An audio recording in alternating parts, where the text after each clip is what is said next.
Ma'asyiral muslimin, jamaah salat zuhur yang dimuliakan oleh Allah Subhanahu wa taala. Sedikit kita meluangkan waktu untuk sejenak bersama hadis Nabi sallallahu alaihi wasallam di tengah kesibukan kita dengan profesi kita masing-masing. Kita luangkan waktu ini dalam rangka untuk kembali menghidupkan hati kita bersama, karena dengan majlis yang seperti ini itu akan mengingatkan kita akan tujuan hidup kita, bahwa kita ini adalah satu makhluk yang dari sekian banyak makhluk Allah yang sudah ditetapkan oleh Allah Subhanahu wa taala untuk tidak abadi hidup di dunia ini. Makanya Allah Subhanahu wa taala berfirman dalam Al-Qur'an, "Fadzakir fa inna dzikra tanfa'ul mu'minin." Berilah peringatan wahai Muhammad, karena peringatan itu sesungguhnya bermanfaat bagi orang-orang yang beriman. Al-Imam Al-Bukhari rahimahullah di dalam kitab sahihnya, beliau membawakan satu kisah Abdullah bin Mas'ud. Suatu hari Abdullah bin Mas'ud duduk bersama Nabi sallallahu alaihi wasallam. Kemudian Nabi mengatakan, "Iqra' alayya al-Qur'an." Bacakanlah kepada saya Al-Qur'an. Apa kata Abdullah bin Mas'ud? "Kaifa aqra' alayka wa alayka unzil?" Ya Rasulullah, bagaimana saya bacakan Al-Qur'an kepada kamu sementara Al-Qur'an ini diturunkan kepada kamu? Apa kata Nabi sallallahu alaihi wasallam? "Inni uridu an asma'a min ghairi." Saya kepingin mendengar suara lantunan suci Al-Qur'an dari orang lain. Akhirnya Abdullah bin Mas'ud kemudian membacakan surat An-Nisa, Ali Imran, sampai ketika dia sampai kepada satu ayat, "Fa kaifa idza ji'na min kulli ummatin bi syahidin wa ji'na bika 'ala haula'i syahida." Bagaimana wahai Muhammad nanti ketika pada hari kiamat saya datangkan para nabi sebagai saksi buat umat-umat mereka, dan saya datangkan kamu sebagai saksi buat umat kamu. Kemudian Nabi sallallahu alaihi wasallam setelah mendengar ayat suci itu, dia mengatakan kepada Abdullah bin Mas'ud, "Amsik." Cukup. Jangan teruskan bacaan. Kemudian Abdullah bin Mas'ud heran, kenapa Nabi menyuruh dia berhenti. Akhirnya Nabi sallallahu alaihi wasallam setelah Abdullah bin Mas'ud mengangkat kepalanya melihat kepada Nabi, Nabi sallallahu alaihi wasallam menangis. Nabi sallallahu alaihi wasallam menangis. Apa hikmah yang bisa kita ambil dari kisah Nabi sallallahu alaihi wasallam? Kisah yang terpenting yang bisa kita ambil, siapapun kita, selama kita orang yang beriman, mengaku beriman kepada Allah dan Rasulnya, dan beriman kepada hari kebangkitan, hikmah yang terbesar yang bisa kita ambil dari kisah itu, bahwa setiap muslim butuh peringatan. Setiap muslim butuh orang yang memperingatkan dia, mengingatkan dia akan tujuan hidupnya. Nabi sallallahu alaihi wasallam, apakah dia tidak bisa baca Quran? Kenapa tidak dia langsung yang baca? Kenapa dia minta kepada Abdullah bin Mas'ud? Apakah Abdullah bin Mas'ud lebih indah suaranya? Tidak. Nabi sallallahu alaihi wasallam disebutkan oleh para sahabat radhiyallahu anhum, Nabi adalah orang yang paling indah suaranya di dalam membaca Al-Quran. Nabi adalah orang yang paling indah suaranya di dalam membaca Al-Quranul Karim. Dia memberikan setiap huruf itu hak dan kewajibannya. Adapun sahabat yang lain semuanya di bawah Nabi sallallahu alaihi wasallam. Tapi kenapa Nabi minta kepada Abdullah bin Mas'ud untuk dibacakan kepadanya Al-Quran? Karena terkadang orang itu sekalipun dia tahu ayat itu, sekalipun dia hafal Al-Quran, terkadang kurang tersentuh dia. Dia terkadang bisa disentuh dengan bacaan orang lain. Ketimbang dia baca, terkadang dia tidak tersentuh, kemudian dia tersentuh dengan bacaan orang lain. Maka siapapun kita, baik kita orang yang biasa ilmunya atau orang alim, sebesar apapun ilmu kita, kita butuh peringatan dari orang lain. Nabi sallallahu alaihi Allah Subhanahu wa taala dalam Al-Qur'an Karim mengisahkan tentang Bani Israel. Apa kata Allah? "Falamma tala 'alaihimul amadu qasat qulubuhum." Ketika panjang masanya mereka bergulat dengan mempelajari Taurat dan Injil, Allah kemudian karena mereka ini kurang saling mengingatkan, akhirnya hati mereka keras, hati mereka membatu, padahal mereka tahu isi Taurat dan Injil. Kenapa kurang peringatan? Kurang ada yang mengingatkan mereka. Karena itu ilmu yang akan kita sampaikan, hadis Nabi SAW, mungkin sudah sering kita dengar. Cuman di sini kita memilih kitab ini karena satu kitab ini dibuat oleh Al-Imam Al-Bukhari rahimahullah, seorang ahli hadis yang berasal dari Khurasan, yang hidup di zaman Imam Ahmad rahimahullah, yang tidak asing lagi. Beliau nulis kitab Al-Adabul Mufrad, adab seorang muslim dalam kehidupannya sehari-hari. Adab seorang muslim dalam kehidupannya sehari-hari. Kemudian jamaah sekalian, kitab ini juga memiliki salah satu keistimewaan, karena alhamdulillah kitab ini memiliki sanad. Kita mendapatkan dan membaca kitab ini kepada salah satu ahli hadis yang ada di Sudan. Kemudian beliau meriwayatkan hadis ini, kitab ini, dari gurunya, sehingga antara kita dengan Al-Imam Al-Bukhari rahimahullah sekitar 20 orang. Kemudian dari Imam Bukhari sampai sanadnya kepada Nabi SAW. Sehingga sanad sekalipun mungkin di zaman ini tidak terlalu dibutuhkan, tapi dia tetap memiliki keberkahan. Para ulama salaf rahimahumullah, mereka jarang membaca kitab yang tidak punya sanad. Apa faedah yang kita ambil dari sanad? Keberkahannya. Jangan kita anggap remeh keberkahan. Keberkahan itu ketika Allah berikan dalam kehidupan kita, maka Allah akan memudahkan kita untuk mengamalkan amalan baik. Nabi SAW mengisahkan di dalam kitab Sahih Bukhari, dia cerita, kata Nabi, ketika Nabi Ayub alaihissalam mandi sendirian dalam keadaan telanjang di sungai, Allah menurunkan belalang yang terbuat dari emas. Kemudian Nabi Ayub alaihissalam langsung mengumpulkan belalang itu, dia kumpulkan di dalam bajunya. Setelah Allah Subhanahu wa taala melihat dia sudah selesai mengumpulkan, apa kata Allah? Bukankah kami sudah mencukupkan kepada kamu dengan apa yang kami beri? Kata Nabi Ayub, ya Allah, bukan sekedar harta yang saya inginkan, tapi keberkahannya yang saya harapkan. Nabi Ayub alaihissalam, dia tidak merasa puas dengan harta yang Allah kasih sama dia. Selama Selama belum ada keberkahannya. Keberkahan harta ini yang saya harapkan, bukan jumlah banyaknya harta. Harta yang banyak sekalipun banyak tidak akan bisa memuaskan kita kalau Allah cabut berkahnya. Begitu juga ilmu. Ilmu itu kalau tidak diberkahi oleh Allah Subhanahu wa taala akan menjadi musibah bagi orang yang punya ilmu. Maka di antara keberkahan ilmu itu, bagaimana kita punya sanad sama Nabi SAW sampai kepada Nabi.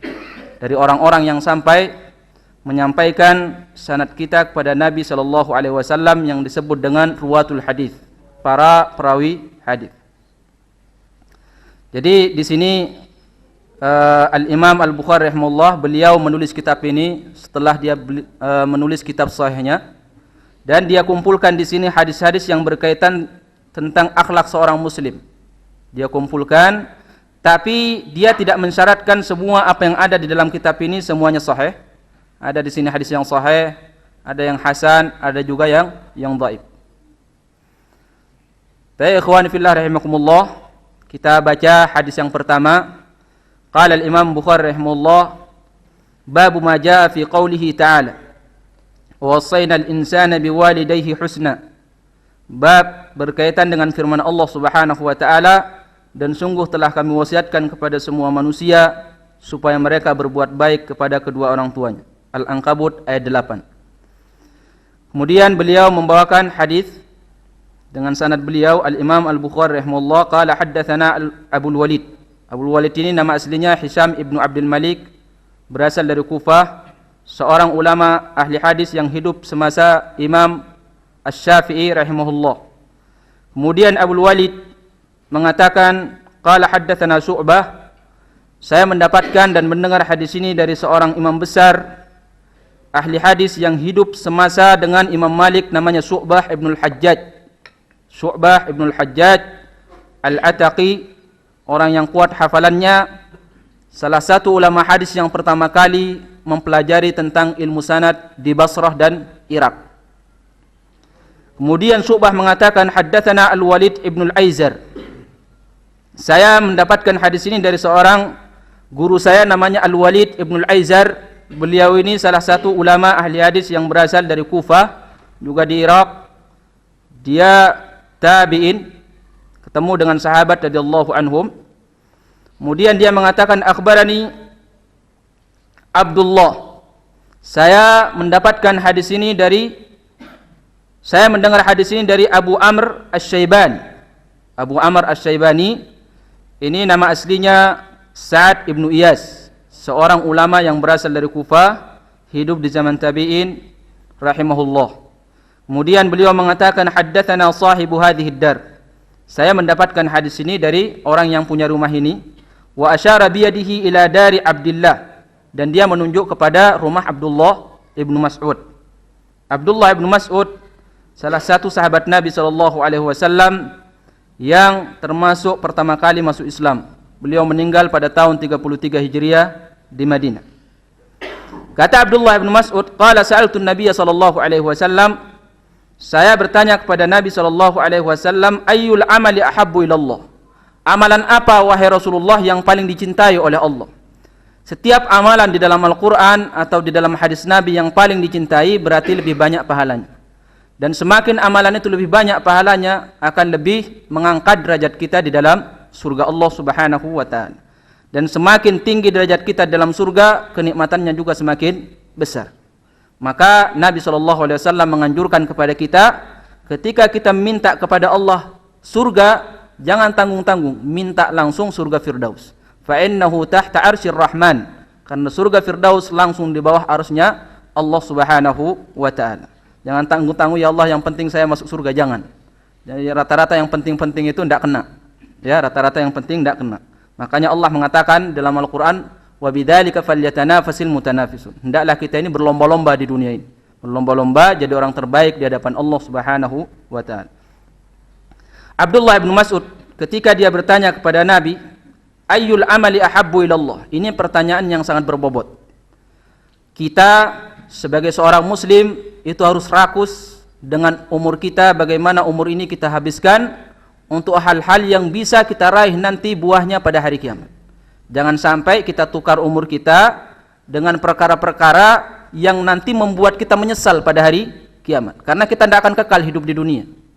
Hidup kita tidak akan selamanya hidup di dunia. Tubuh ini tidak sanggup hidup selamanya di dunia. Tubuh ini tidak sanggup hidup selamanya di dunia. Makanya Nabi SAW mengatakan di dalam salah satu hadisnya, diriwayatkan oleh Imam Muslim, ahli surga itu semakin hari semakin, kalau perempuan semakin cantik, kalau dia laki-laki semakin hari semakin tampan. Beda halnya dengan di dunia. Semakin hari kita semakin tua, semakin pendek umur kita, kemudian semakin keriput, semakin melemah. Kenapa? Karena dunia ini bukan tempat yang kekal dan abadi. Maka beruntunglah bagi orang-orang yang diberikan keberkahan di dalam hidupnya oleh Allah. Dia bisa mengamalkan amalan yang baik yang bisa dia harapkan pahalanya di hadapan Allah Subhanahu wa taala. Abdullah bin Mas'ud dia tanya kepada Nabi, amalan yang paling dicintai oleh Allah, karena dia tahu amalan ini banyak. Amalan ini banyak sekali dan kita tidak akan mampu untuk melakukan semuanya. Maka kita ambil yang paling, bagaimana amalan itu kelihatannya sedikit tapi membuahkan pahala yang banyak. Karena waktu kita sebentar di dunia ini, waktu kita sebentar. Jangan sampai kita ini sibuk dengan hal-hal yang kecil, kemudian kita tinggalkan yang besar. Terkadang kita keliru. Dulu ada orang dari Irak, dia bertanya kepada Abdullah bin Umar, apa hukumnya, apakah saya berdosa kalau saya membunuh seekor lalat? Seekor lalat ketika saya muhrim. Karena orang yang ihram dilarang untuk berburu atau membunuh hewan. Dia tanya, bagaimana dengan seekor lalat? Saya bunuh ketika saya muhrim, ya, ihram, baik untuk haji atau untuk umrah. Abdullah bin Mas'ud bertanya sama dia, min aina anta? Dari mana kamu? Ana minal Iraq. Saya dari Irak. Kata Abdullah bin Mas'ud, coba lihat ini orang ini, ya. Dia tanya tentang darah nyamuk, tapi darah Husain mereka tumpahkan. Darah Husain tidak pernah mereka tanyakan apa hukumnya menumpahkan darah Husain. Dia tanya masalah darah nyamuk. Ini keliru. Dosa yang besar mereka remehkan, dosa kecil dikhawatirkan. Dosa kecil dikhawatirkan. Begitu juga dalam bab amalan. Amalan itu kita harus memanfaatkan waktu ini, sekali beramal pahalanya banyak. Jangan 10 kali beramal pahalanya misalkan cuma 50. Jangan. Bagaimana kita sekali beramal itu apa? Membuat pahala kita banyak di hadapan Allah Subhanahu wa taala. Abdullah bin Mas'ud ketika dia tanya, amalan apa yang paling dicintai oleh Allah? Nabi mengatakan as-salatu ala waqtiha. Salat tepat pada waktunya. Salat tepat pada waktunya. Dan salat tepat pada waktunya tidak selamanya salat itu lebih afdal di awal waktu.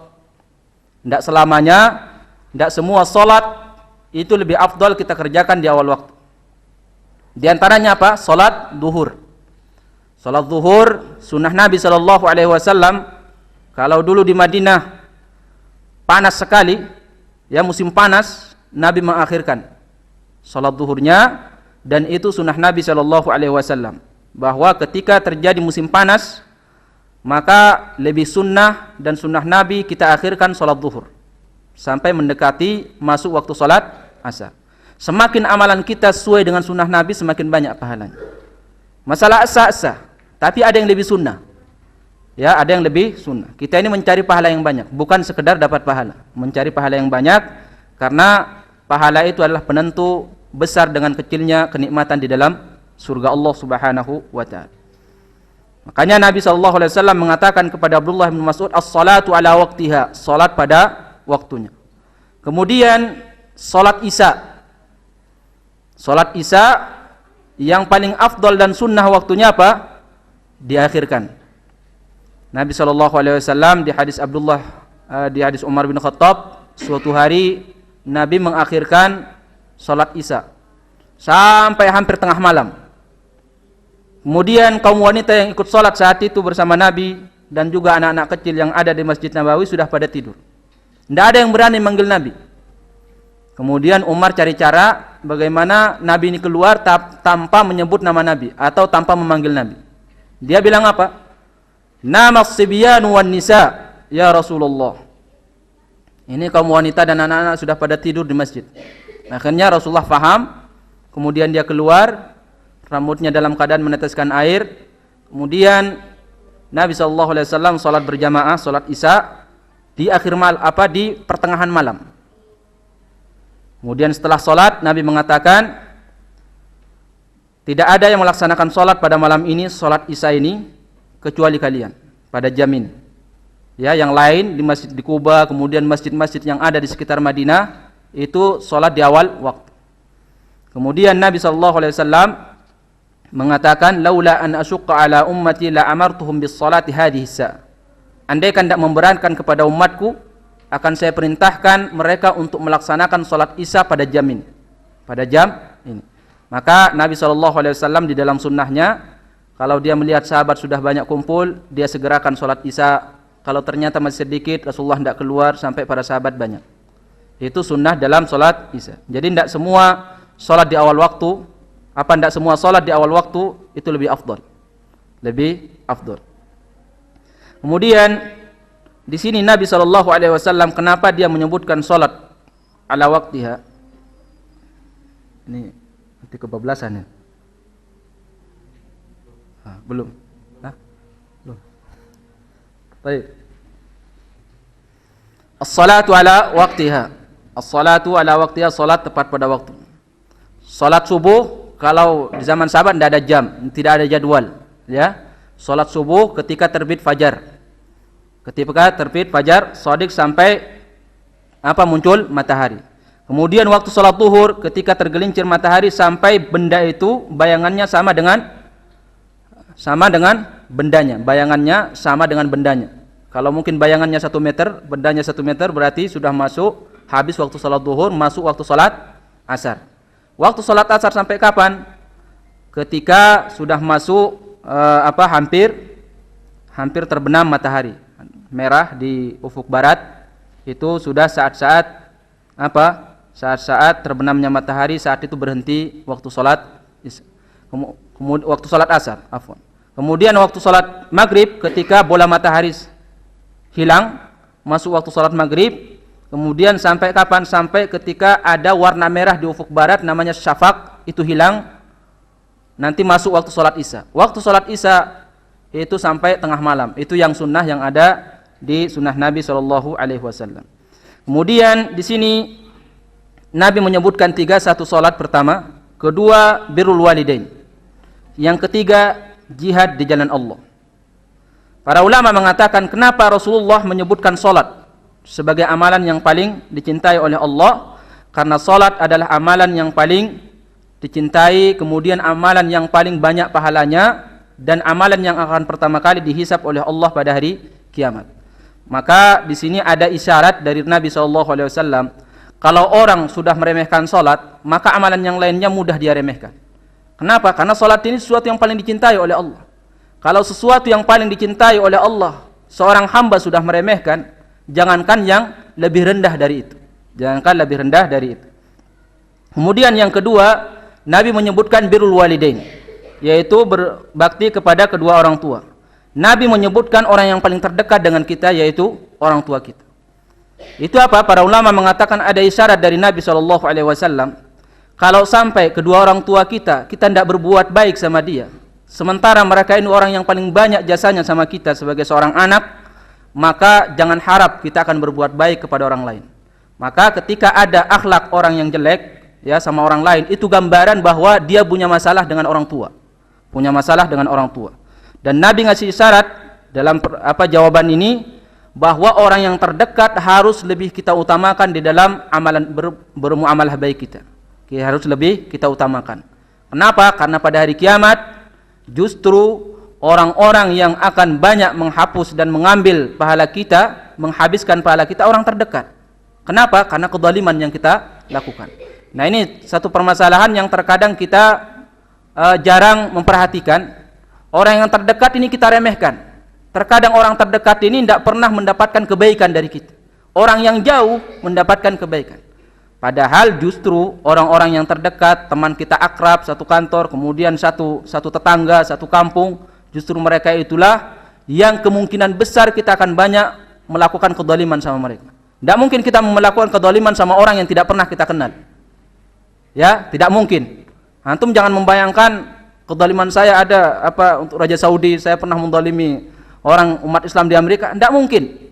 Siapa yang kita zalimi? Orang-orang terdekat. Maka orang-orang terdekat inilah yang akan menghabiskan pahala kita pada hari kiamat. Dan banyak orang itu terkadang keliru. Orang jauh dia berbuat baik, sopan santun luar biasa. Orang yang terdekat, yang hidup sama dia setiap hari, setiap malam, padahal mereka punya hak dan kewajiban, itulah yang pada hakikatnya sebenarnya akan menghabiskan pahala kita. Maka hati-hatilah dengan orang yang terdekat, karena mereka itulah yang akan membuat kita rugi pada hari kiamat kalau hak mereka tidak kita penuhi. Suami sama istrinya, istri sama suaminya, bapak sama anaknya, anak sama bapaknya, dan begitu juga tetangga kita dan teman-teman akrab kita. Tidak mungkin orang yang jauh itu akan mengambil pahala kita. Kita tidak pernah hubungan sama dia di dunia. Kita tidak pernah hubungan sama dia di dunia. Makanya Nabi mengatakan kepada Abdullah bin Mas'ud, ketika seseorang itu sudah perbuatan akhlaknya baik sama kedua orang tuanya, insya Allah sama yang lain. Sama yang lain yang tidak lebih banyak jasanya sama kita, dia akan lebih mudah untuk berbuat baik. Kemudian yang ketiga, Nabi menyebutkan al-jihad. Jihad itu senantiasa identik dengan perang sama orang kafir, bukan perang sama orang Islam. Perang sama orang Islam bukan jihad namanya, fitnah. Itu fitnah. Nabi menyebutkan di sini jihad. Di sini kata para ulama, Nabi menyebutkan jihad ada isyarat bahwa seorang muslim itu harus senantiasa menanamkan kebencian di dalam dirinya terhadap orang kafir, siapapun dia. Tapi tidak dilarang kita berbuat baik. Ya, kebencian itu ada di dalam hati. Kebencian itu ada di dalam hati. Itu harus ada. Kalau sampai hilang, nanti akan hilang girahnya. Makanya para ulama mengatakan untuk yang ketiga ini disebut oleh Nabi sebagai isyarat bahwa seorang muslim kalau sudah sama orang kafir tidak ada rasa bencinya di dalam hatinya, dia mencinta kemudian kebablasan, ya, tidak ada rasa benci sama orang kafir, Jangankan sama orang-orang munafik dan pelaku maksiat. Jangankan sama orang-orang yang di bawah orang kafir, pelaku maksiat, orang munafik, ya udah hilang, dicabut oleh Allah kecintaan. Sementara kita diperintahkan di dalam Al-Qur'an untuk apa? Membenci orang kafir. Sebaik apapun orang kafir itu tetap makhluk yang paling hina di hadapan Allah Subhanahu wa taala. Innal ladzina kafaru min ahlil kitabi wal musyrikina fi nari jahannam khalidina fiha ulaika hum syarrul bariyah. Orang kafir bau dari kalangan ahli kitab, penyembah berhala, pohon, bintang, semuanya kekal di dalam neraka dan mereka itu sejelek-jelek makhluk Allah di dunia. Ketika Allah berbicara tentang orang beriman, innal ladzina amanu wa amilus salihati ulaika hum khairul bariyah. Mereka itulah sebaik-baik makhluk adalah orang beriman. Memang terkadang kita mendapatkan ada teman kita dari orang non muslim akhlaknya bagus. Ada saudara kita sama muslim, terkadang ada akhlaknya yang membuat kita sebel, marah, ndak senang sama dia, tapi tetap ya ndak boleh kita lebih cinta sama orang kafir ketimbang orang muslim. Sejelek apapun akhlaknya, iman itu lebih mulia daripada hanya sekedar kedermawanan orang kafir, kejujurannya, kelembutannya. Iman itu lebih mulia. Nabi SAW mengatakan di dalam salah satu hadisnya, al-mu'minul qawiyyu khairun minal mu'minidh dhaif. Seorang mukmin yang kuat jasadnya lebih dicintai oleh Allah karena dibutuhkan di peperangan ketimbang orang mukmin yang lemah. Di akhir hadis Nabi mengatakan wa fi kullin khair. Orang mukmin yang lemah sama yang sehat sama-sama mulia di hadapan Allah karena punya nilai iman di sisi Allah Subhanahu wa taala. Saya kira mungkin waktunya sudah habis. Insyaallah kita lanjutkan kajian Al-Adabul Mufrad ini, kitab Al-Imam Al-Bukhari. Insyaallah ini berkah di pertemuan yang akan datang. Mungkin tanya jawab, barangkali ada dari jamaah yang mau ditanyakan. Saya persilakan. Tafadhal. Assalamualaikum warahmatullahi wabarakatuh. Waalaikumsalam. Ini dijabarkan masalah amal kita kepada orang terdekat. Saya tidak menyebutkan nama. Ada beberapa teman saya yang tidak bermuamalah baik sama orang luar, jauh karena pekerjaan, yaitu seorang hacker dan kader. Itu cara kita untuk menebus kesalahan kita kepada orang menzolimi saudara kita di yang jauh itu dengan cara apa? Karena kalau kita mengembalikan uang yang mereka ambil, yang kita ambil, gimana caranya? Kita nggak tahu alamatnya dan mungkin bahkan kita lupa. Seperti itu. Cara meminta ampun atau meminta maaf terhadap orang yang pernah kita zalimi, kemudian dia sudah hilang, tidak ada kabar, kita juga tidak tahu alamat. Kalau dalam bab ini tidak ada hadis Nabi SAW yang berbicara tentang sedetail itu, cuman Nabi pernah berpesan di dalam hadisnya, itu apa? Segeralah kalian meminta maaf kepada orang yang pernah kalian zalimi sebelum datang dan tiba masanya satu hari di mana kalian akan membayar itu apa? Kezaliman yang pernah kalian lakukan, bukan dengan harta, bukan dengan emas, tapi dengan amalan baik kalian, dengan pahala kalian. Para ulama tapi berbicara tentang masalah ini. Para ulama mengatakan ketika orang yang pernah kita zalimi, kezaliman itu dalam bentuk kita pernah memukul dia, kita harus minta maaf pada hakikatnya. Bagaimana dengan orang yang belum pernah atau hilang setelah kita pukul dia? Setelah kita pukul, itu kan kezaliman. Kemudian kita mau minta maaf, kita tidak punya nomor teleponnya. Sebagian ulama ngasih solusi. Salah satu cara yang semoga Allah memaafkan kita, itu apa? Kita doakan kebaikan buat dia, kita doakan ampunan buat dia. Semoga dia diampuni oleh Allah Subhanahu wa taala. Sekali lagi ini fatwa dari sebagian ulama, bukan hadis Nabi SAW, tapi sebaik-baik fatwa adalah fatwa para ulama. Ketimbang kita ijtihad sendiri, nanti salah, lebih baik ijtihad para ulama. Kemudian yang kedua, kalau bentuk kezaliman itu dalam bentuk harta, harta itu salah satu bentuk taubatnya harus kita kembalikan kepada orang yang punya. Kalau ternyata orang yang punya kita tidak tahu kabarnya di mana, ada salah satu riwayat bahwa apa? Kita bersedekah dengan harta itu kepada fakir miskin dengan niat untuk dia pahalanya. Tapi dengan catatan suatu saat dia datang mengambil hartanya sama menagih kita harus siap. Kita tawarkan dia, harta yang kamu yang ada pada saya sudah saya infakkan. Kalau kamu ingin pahala, ya udah saya sudah lepas. Tapi kalau kamu ingin minta barangnya, saya kasih. Itu harus ada. Harus ada seperti itu. Kenapa? Karena kita menyedekahkan harta orang lain tanpa izin dia.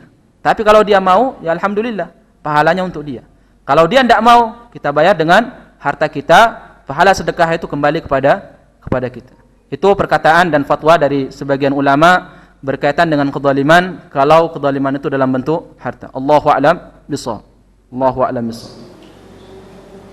Ini kalau secara spesifik itu kan mendoakan kebaikan kepada orang yang kita zalimi dan bersedekah kalau yang dilakukan. Kalau ini kan spesifiknya ke muslim ya, kalau non muslim. Kalau non muslim, istighfar kepada Allah. Tidak ada jalan lain. Istighfar kepada Allah. Allahu alam, saya kalau untuk orang non muslim tidak pernah mendapatkan fatwa dari, tidak pernah baca untuk non muslim, karena yang saya baca itu berkaitan dengan orang muslim. Cuman perlu kita ketahui, mungkin kita bisa mengambil kesimpulan atau sikap bagaimana ketika orang muslim yang kita zalimi dalam bentuk harta, mau kita apain harta ini? Ya kita doakan, tidak mungkin. Mungkin tidak kita mendoakan orang kafir. Mungkin kita minta hidayah untuk dia. Mungkin tidak, boleh tidak? Boleh. Doa kebaikan. Kita mendoakan, ya Allah beri dia hidayah. Beri dia hidayah. Kalaupun kita infakkan kepada orang miskin, kalau ada orang kafir berinfak kepada orang miskin, dapat pahala tidak? Tidak dapat pahala. Tapi dalam hadis Nabi SAW, ketika orang kafir melakukan kebaikan, maka akan dibalas di dunia. Akan dibalas di dunia. Sekarang tinggal kembali kepada kita mau ngambil sikap yang seperti apa. Apakah kita mau infakkan dengan niat semoga Allah membalas kebaikannya di dunia untuk dia, atau kita mintakan doa kepada Allah semoga dia dikasih hidayah. Semoga dia dikasih hidayah. Tidak boleh diampuni. Mana orang kafir diampuni? Kita minta dikasih hidayah. Karena Nabi SAW ketika Abu Hurairah datang mengadu kepada dia, ya Rasulullah doakan kecelakaan buat ibu saya. Jangan Abu Hurairah, kata Rasul. Karena Abu Hurairah sudah ngajak ibunya untuk masuk Islam, tapi malah membalas dengan kata-kata yang bikin Abu Hurairah marah. Udah minta doakan apa? Doakan kecelakaan buat ibu saya. Kata Rasul justru, Allahumma hdi Dausan. Ya Allah kasih hidayah kepada kabilah Daus. Setelah Abu Hurairah pulang, dia sudah mendapatkan ibunya habis mandi karena habis masuk Islam. Kemudian dia melarang Abu Hurairah untuk masuk rumah. Kamu jangan masuk rumah dulu. Kenapa, ada apa ibu? Saya mau mandi dulu. Setelah dia mandi, dia buka pintu, kemudian dia bersyahadat di depan Abu Hurairah radhiyallahu anhu. Kemudian suku Daus itu semuanya masuk Islam. Semuanya masuk Islam berkat doa Nabi SAW. Jadi boleh kita meminta doa hidayah, taufik untuk orang kafir. Tapi untuk diampuni tidak boleh. Apalagi kalau dia sudah meninggal dunia. Tidak boleh kita mintakan ampun buat orang kafir yang sudah meninggal dunia. Allahu a'lam bishawab. Allahu a'lam.